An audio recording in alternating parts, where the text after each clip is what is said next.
नमस्कार, स्वागत है आपका संवाद 365 में। आपके साथ मैं हूं दिग्विजय सिंह चौहान। हाजिर हूं उत्तराखंड की खबरों को लेकर। आइए नजर डालते हैं उत्तराखंड में क्या कुछ खास चल रहा है, क्या कुछ उत्तराखंड की खबरें हैं।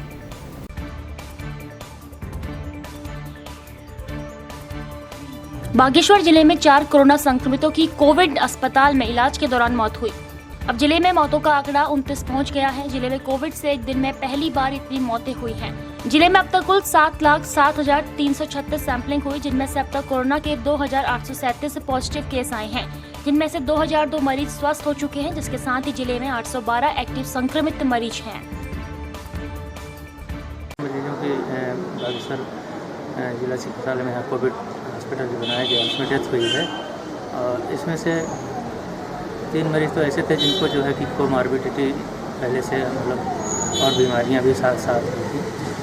तो ये स्थिति है। एक पेशेंट तीन वो और एक टोटल मिला के आज 4 मरीजों का।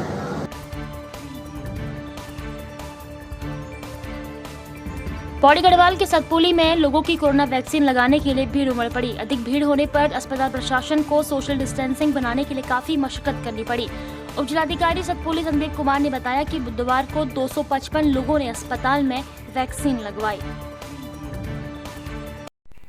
कोरोना के बढ़ते संक्रमण को देखते हुए तहसील सतपुली के क्षेत्रांतर्गत हमने एडिशनल पीएचसी सतपुली में वैक्सीनेशन का कार्यक्रम शुरू किया है और जो लगातार गतिमान है। कल भी लगभग 255 लोगों का वैक्सीनेशन हमने कंप्लीट किया है। इसके साथ साथ में ही कोरोना की प्रभावी रोकथाम के लिए हमने सैंपलिंग कार्य भी स्टार्ट कर दिया है। कल राजकीय प्राथमिक विद्यालय सतपुली में लगभग 23 लोगों का हमने सैंपल लिया है। तो मेरी लोगों से अपील है कि वो अपना वैक्सीनेशन कराएं तथा साथ साथ में जो भी लोग किसी भी बीमारी से जैसे खांसी, जुखाम, बुखार आदि बीमारियों से ग्रसित हैं वो कृपया अपना सैंपल जरूर कलेक्ट कराएं। प्रदेश भर में कोरोना अपना कहर ढा रहा है, लेकिन कोरोना गाइडलाइन और सोशल डिस्टेंस का पालन कराने में न ही प्रशासन सफल हो पा रहा है और न ही लोग इन नियमों का पालन कर रहे हैं। रुद्रप्रयाग के अतिरिक्त प्राथमिक स्वास्थ्य केंद्र चोपड़ा में वैक्सीनेशन सेंटरों में भीड़ उमड़ रही है, जहां सोशल डिस्टेंसिंग की धज्जियां उड़ रही हैं, तो वहीं हाल ही में जिले के अन्य वैक्सीनेशन सेंटरों पर भी यही हाल देखने को मिला। स्वास्थ्य विभाग के अधिकारियों का कहना है कि सोशल डिस्टेंस के साथ 30 लोगों से ज्यादा लोग एक साथ वैक्सीनेशन सेंटर पर नहीं रुक सकते, लेकिन धरातल पर ऐसा कुछ नहीं दिख रहा। लेकिन हम जो है कोविड को ला रहे हैं या इसको समाप्त कर रहे हैं, ये मेरी समझ में नहीं आ रहा है। आदमी पे आदमी चिपके हुए हैं, तो इसमें कोविड आएगा। इस वैक्सीन से मुझे लगता है कि कोई फायदा नहीं। अभी हम सब लोग घर जाएंगे, जितने लोग यहाँ पर हैं, तो बच्चों से टच होंगे, कोई न कोई तो हो सकता है इसमें संक्रमित हो। तो ये हमारे लिए घातक है, न कि अच्छा है।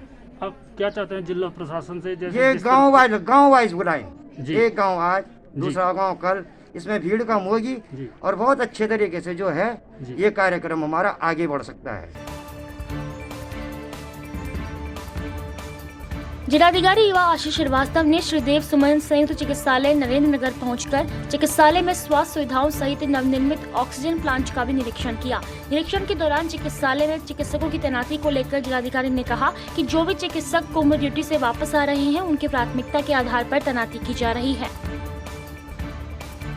प्लांट है, आज यहाँ पर सीएमएस नरेंद्र नगर को हैंडओवर कर दिया गया है। कर्मचारियों की इसको खोलने बंद करने के लिए ड्यूटी लगा दी गई है। इसमें यहाँ पर एक जनरेटर स्थापित कर दिया गया है, जिससे कि लाइट जाने से प्लांट बंद होने की स्थिति ना हो। तो ये सब व्यवस्था यहाँ कर दी जा रही है। कुछ स्टाफ का यहाँ शॉर्टेज हो रहा था, कुछ लोग काम छोड़ करके चले गए हैं, तो वो व्यवस्था कर दी गई है। आज यहाँ पर आ जाएंगे। और डॉक्टरों की बहुत कमी है। डॉक्टर्स हम लोग कुंभ में लगातार रिक्वेस्ट कर रहे हैं कि कुंभ से डॉक्टर्स छोड़ दिए जाएं। उसके अलावा भी जो हमारे पास आ रहे हैं तो हम यहाँ भेजते जा रहे हैं। डॉक्टर्स की कमी हमारे पास भी है, लेकिन अभी जितने भी डॉक्टर्स हमारे जिले में आ रहे हैं हम एसडीएच नरेंद्र नगर और ऋषि लोक की तरफ ही डाइवर्ट कर रहे हैं। टेस्टिंग कल पूरी हो गई थी, लेकिन आज विधिवत रूप से हमने जो है जिलाधिकारी महोदय ने इसके अस्पताल प्रशासन को सौंप दिया, हैंड ओवर हो चुका है ये। और इस जनरेटर की खासियत ये है कि 200 लीटर पर मिनट ऑक्सीजन दे रहा है और किस बेड पर कितनी व्यवस्था होगी डॉक्टर लोग अपने आप करेंगे और बहुत अच्छी क्वालिटी का बहुत अच्छे ढंग में काम कर रहा है। और सभी को बधाई है अपने टिहरी निवासियों को कि एक ऐसे कोविड महामारी के समय पर इस समय पर अपने काम ये हैंडओवर हो गया। देवप्रयाग और नरेंद्र नगर के जिलाध्यक्ष हिमांशु बिजवाड़ ने नरेंद्र नगर विधानसभा के अंतर्गत स्वास्थ्य सुविधाओं से जूझ रहे प्राथमिक स्वास्थ्य केंद्रों और अस्पतालों की लचर व्यवस्था को दुरुस्त करने की मांग प्रदेश के मुख्यमंत्री से की है। उन्होंने इस संबंध में उप जिलाधिकारी युक्ता मिश्रा के माध्यम से मुख्यमंत्री को 8 सूत्री मांगों को लेकर ज्ञापन भेजा। हमारी प्रमुख मांगे जो अस्पतालों में अव्यवस्था है, उनको अव्यवस्थाओं को व्यवस्थित किया जाए।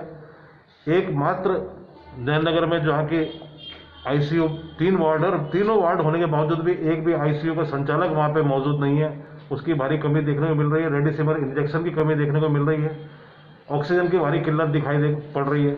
हमने आग्रह किया है कि इन सभी समस्याओं का तुरंत निस्तारीकरण किया जाए और इसी संदर्भ में हमने आज उप जिलाधिकारी माध्यम से माननीय मुख्यमंत्री जी को ज्ञापन दिया है।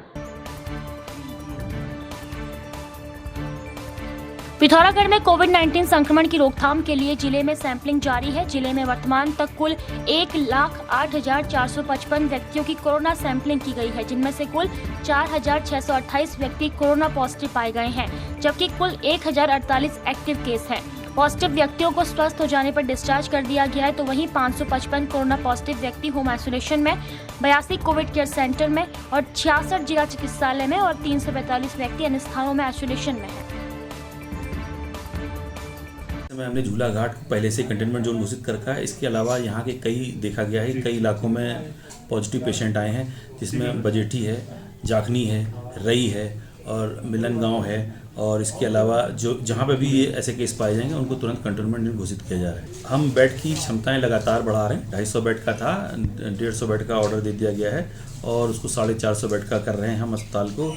ऑक्सीजन भी हमने जहाँ इंडस्ट्रियल एरिया में ऑक्सीजन सिलेंडर थे उनको हमने अधिग्रहित करके उसमें भी ऑक्सीजन भरा ली है और ऊपर बात कर ली गई है कि हल्द्वानी में जब भी हमारे ट्रक जाएं और उसमें ऑक्सीजन तुरंत हमें खड़े न रहना पड़े, भर जाए। चमोली जिला मजिस्ट्रेट के आदेश पर जिले में 6 मई से 9 मई तक कोरोना कर्फ्यू का ऐलान किया गया है, जिसमें आवश्यक सेवाओं को भी केवल 2 बजे तक ही खोलने के निर्देश दिए गए हैं। बाकी अन्य व्यापारिक प्रतिष्ठानों को 3 दिनों तक पूर्णतः बंद रखने के निर्देश जिला प्रशासन द्वारा दिए गए हैं। वहीं कर्फ्यू के बावजूद भी बाजारों में भीड़ की तस्वीरें साफ नजर आई, जो अन्य दिनों में भी नजर आती है। कोविड के संक्रमण के दृष्टिगत जिलाधिकारी महोदया द्वारा 6 से 9 तारीख तक कर्फ्यू लगाया गया है, जिसमें आवश्यक सामग्री की वस्तुओं की दुकानों को छूट प्रदान की गई है। मेडिकल शॉप्स को पूर्णतया छूट है, वो पूरे दिन खोल सकते हैं और गाड़ियों के आवागमन पर कोई प्रतिबंध नहीं लगाया गया है। सर आवश्यक है उसके लिए मैंने थानाध्यक्ष को अभी निर्देशित किया था कि वो मार्केट में लगातार विजिल बनाए रखें और अनाउंसमेंट के माध्यम से लोगों को अवगत कराएं और अगर कोई नहीं मान रहा तो उनके ऊपर सख्त कार्रवाई। जिलाधिकारी महोदय के स्तर से जो है कि चमोली जनपद में 3 दिन का जो लॉकडाउन का ऐलान किया गया, मुझे नहीं लगता कि तर्क संगत है, क्योंकि राहगीरों की जो आवाजाही है वो लगातार बनी हुई है। गाड़ियों में जो बाजार में जाम की स्थिति तो हमेशा की तरह हमेशा बनी हुई है और मार्केट में जो आवश्यक सेवाओं वाली दुकानें वो खुली हैं, लेकिन उनमें भी जो है कि काफ़ी भीड़ है। तो मुझे नहीं लगता कि इस लॉकडाउन को ऐसा उचित किया है कि जिससे स्थितियाँ सुधर सकें। हल्द्वानी में कांग्रेस जिला महामंत्री हेमंत साहू ने पत्रकारों सहित अन्य लोगों को तत्काल कोरोना की वैक्सीन लगाने की मांग को लेकर जिलाधिकारी नैनीताल को मेल भेज तत्काल निर्देश देने का आग्रह किया।